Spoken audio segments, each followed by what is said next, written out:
This is Ben, and this is Kira. Clearly, Ben is taller than Kira, so we can say Ben is taller than Kira and call this proposition P. If Ben is taller than Kira, then Kira must be shorter than Ben. Let's call this proposition Q. These two statements are saying the same thing.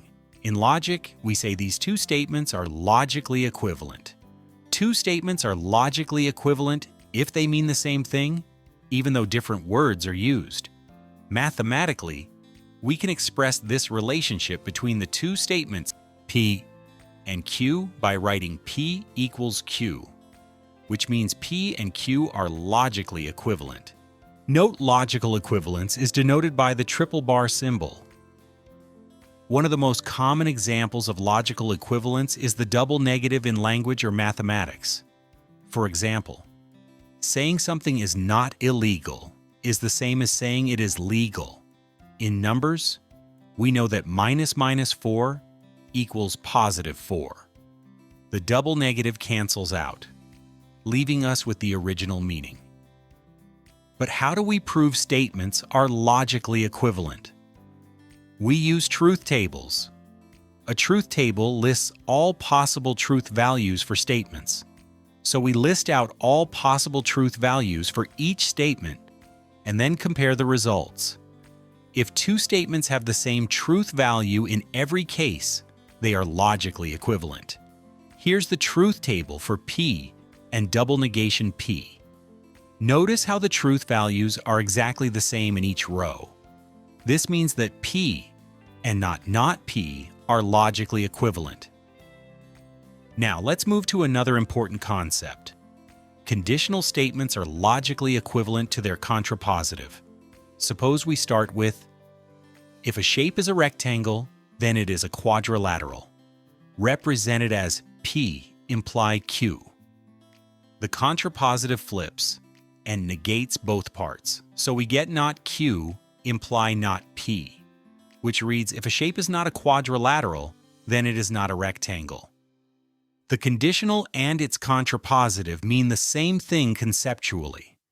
In this case, it's about if a shape is a rectangle, it must be a quadrilateral, since all rectangles have 4 sides, and that's what defines a quadrilateral, which means if a shape is not a quadrilateral, there is no way it can be a rectangle.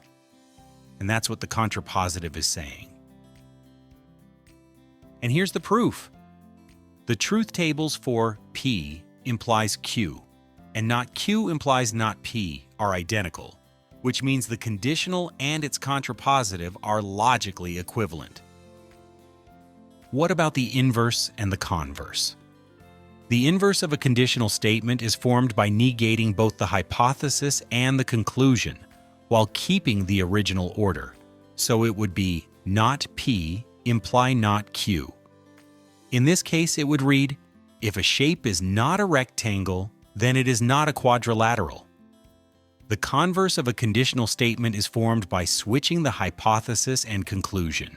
So we get Q imply P, which reads, if a shape is a quadrilateral, then it is a rectangle.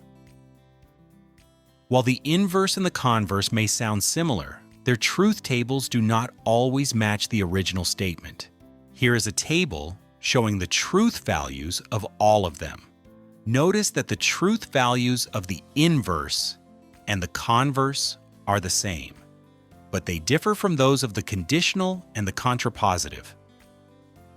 This means the inverse and the converse are logically equivalent to each other, but not logically equivalent to the conditional statement or the contrapositive, as revealed by the truth values in the table.